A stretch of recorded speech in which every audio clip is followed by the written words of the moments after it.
anaaf qalama kiyya.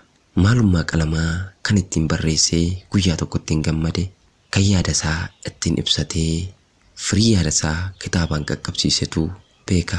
Waa malee miti qalama kootii kanan siin jedhe. Gaafa ani daa'ima ture situ na guddise.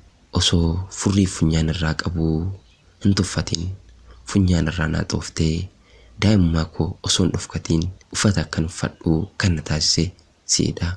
Ati umuriidhaan na dursita. Baay'ee nama baratee fi nama cimaa turte. Ani garuu daa'ima. Ati anaaf mana barnootaa kooti. Lafa itti jaalala koo kunuunfadhu, lafan itti onnee kootiif kadhudha.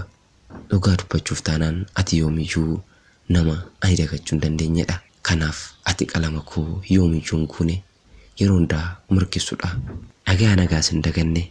Har'aa qalama naaf taatee, qalama ati naaf taate sana bu'aa buusee yaada koo qalama godheen si deebisee si barreessaa jira. Ana riyyaa keetii eenyu jettee na dagachuu hin dandeessu. Maaliif qalama koo jedhee waan si waamuuf maqaa kana irra deddeebi'ee waan hin dhageenyeef ni beekta jedhee yaada.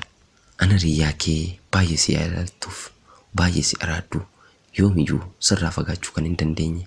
Siifuu keetii dhagaa Rabbi haa galatu. Ani irra kanan jiraachaa jiru biyya hambaas yoo taate atis biyya hambaa keessa jirta. Nuti lamaanuu gabrummaa biyya hambaa dandeenyee rakkoo aja ormaas alaallee ofii keenyaaf saba keenyaa dabarsuuf biyya hambaatti qaarineerra. Qalama kiyya mee akkam naaf turta? Turuuf jireenyi kee maali? Jaalala kiyyaa akka turitti kunuunsaa jirtammoo dagatteetta laata? Har'a aniif ati waan irra jirru kana fedhnee gaafa walitti deebine jaalalli koo sun ni kunuunfamu hin kunuunfamu laata? Sirraa abdiin kutu ni kunuunfamattan fudhadha. Yeroo baay'ee gaafa naa bilbiltu akkuma durii sanatti na haasofsiista. Sagaleen kee hin jijjiiramne. Umuriin keenya deemuyyuu jaalalli kaleessaa osoo hin dulloomne. Anaaf onnee kiyya keessaa, siif immoo onnee kee keessaa maddeeti kan onni lamaan jaalala keenya kunuunfachaa jirru. Galata Rabbiiti. Egaa ani kanan siin jechaa jiru yoomiyyuu taanaan ati kan kooti, ati kan dhuunfaa kooti. Namni kamuu siin irraa fudhachuu hin danda'u. Maaliif situu anaan barreessee lafa kaa'e, anatu siin barreeffamee waraqata adii sana qabatee osoo eenyumtuu yookiin balleessituun kamuu hin balleessinan onnee kee irratti barraa'ee jira. Ati waraqata onnee fakkaatu irratti na barreessiteetta. Onneen koo qulqulluu ture sun har'aa jaalala kee gadi mirgisaa jira. Cofni jaalala keetii na keessaan gogu. Yeroo hundaa na keessa jiraata. Naa jiraadhu kaa jaalallee koo. Ni yaaddattaa laata?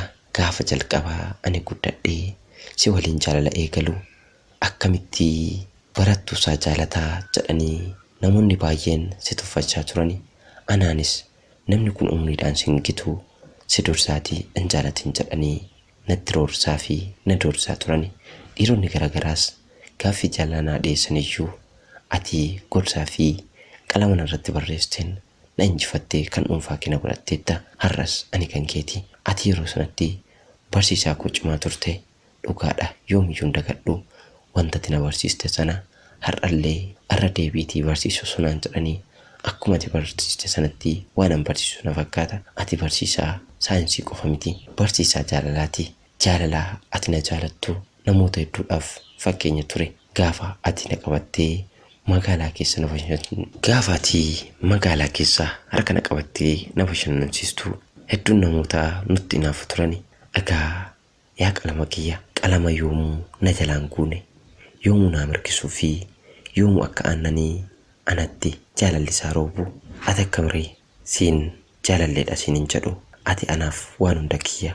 Akkam barattuu cimtuu ta'uuf gaheen ati taphattee hedduu guddoodha. Anis sin qaanessine osuman jaalala keetiin gubachaa jiru siif eebbifamee bakka narra jiru kana gaheera. Jaalallee jechuun kan namaaf kufee gaafa namni ka'u nama waliin ka'ee gara fuulduraatti nama dhiibudha. Abbaa jaalala kiyyaa borummoo abbaa ilmoo kiyyaa akka taatu shakkii sarraan qabu.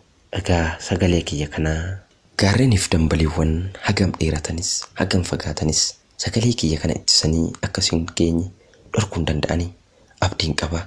Maaliif jennaan gaafan ani asii sagalee kiyyaan sitti lallabadhu onneen kee afaan ishee bantee gurra ishii qeenstees na dhaggeeffatti. Egaa jaalala jechuun akkasii. Qalama kiyya ani qalama siin jedhus maqaan kee anni sirriin roobaa insarmuuti. Maqaa koo egaa ati ni beekta. Kallattii jettee yookiin kallee jettee na waamaa turte. Kallattii maaf naan jette siin jennaan ati anaaf daandii hunda kooti. Natti agarsiistuu jiruu kooti. Natti agarsiistuu gaddaaf gammachuu kooti naan jetteetis kallattii koo naan jettee gaafa masiisitu kallee kiyya jettee na waamta. Ana kallee keeti egaa akka sitti naaruufne onneen keeyyuu ni beekti waan ta'eef maqaa koo si waamuu yoon dhiises hedduu akka sin rakkifne nan beeka. Nuti lamaanuu yeroo murtaa'een boodaa barnoota irra jirru kana xumurree gara biyyaatti akka deebinu abdiin qaba. Biyyatti deebines waan fedha keenyaaf araadatti jirru kana akkuma keenya kana jaalala keenya kana lamaan gidduutti daa'imti akka dhalattu fedha keellee waan ta'eef fedha koollee waan ta'eef amma akka fedha rabbiitti rabbii keenyaan kadhachaa barnoota keenya xumurree gara biyya ambaatti biyya abbaa keenyatti gaafa deebine daa'ima barbaannu sana ni horanna ni arganna. Daa'imti keenyas jaalala keenya laalaa guddatti. Kanaaf yaa qalama kiyya na jalaa hin fagaatiin sagalee koo kana na dhaggeeffadhu. Asumaanis sirba jaalalaa ittiin bohaartuu fi ittiin na yaaddattu yeroo hundaa naaf feeraa turte tokko si affeeru. Sirboota ati jaalattu keessaa kam ta'a jettee iyyaatiin kanumatti jaalattu sana ta'a naaf affeerrami.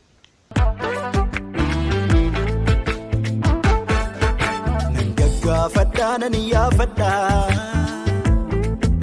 karrashii dhagee nala dhaabbadhaa ishinnaan bantuu ani saaqadhu meekka miillidhee ani shaafudhu naattee nanatame fi na boojite nan booji'amee fi na boojite nan booji'amee fi naattee nanatame fi na boojite nan booji'amee fi na boojite nan booji'amee fi qalloon tule jabduudhuma natti seentee onnee na hattee maali malle qalloon tule jabduudhuma natti seentee onnee na hattee maali malle mee maali malle koo maali. Anis yaada kiyya xumureera. Horii bulii naa jiraadhu. Hariyyaa kee baay'ees jaalattuu fi si araaddu siifuu yookiin kallattii keetii Beeljiyeemirraa hariyyaa koo baay'ee jaaladhuu fi baay'ee araaduu qalama koo Poolaanditti argamuuf nagaatti. Tola buleetti keenya seenaa kee waan nu qooddeef guddoo galatoomi. Akka daawwattoonni gammeetuubis Rabbiin jaalala akkasii kana isiniif aayitechuu waliin isinaa bulchuu waliin raagaa waliin jaaraa horaas baay'adhaa dachii guutaa jedhaatii isaan eebbisaa. Ani gama kiyyaan jaalala akkas mi'ooftuu kana Rabbii umurii dheertuu isiniif haa kennu. Isinaa tiksuun kadhannaa kiyya. Egaa asirraa waa baranna. Namni umuriidhaan fagaateedhaaf jaalalaa hin hir'isu. Anumaayyuu gaafa namni tokko obsaa ta'uu fi namni tokko sadarkaa ibiddaarra jiru tokko bishaan fuudhee ibidda sanatti naqee wal qabbaneessaa waliin jiraachuu danda'a. Kanaaf inni umuriidhaan si caaluunsaa har'aa jaalalli kun akkanatti akka mi'aawu ta'eera. Kanaaf Rabbiin jaalala kana akkuma isinii mi'eessetti isiniif haa tursiisu.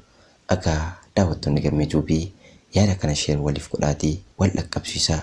Anas na gammachiisaa. Har'aaf yaadni ani qabu kana fakkaata. Yeroo kamuu yaada keessan naaf qoodaa karaa Telegram, WhatsApp, Facebookii fi Imootiin naaf erguu dandeessu. Xumureera. Horaa bulaa deebanaa gammeetuubiidhaa Oromiyaarraa.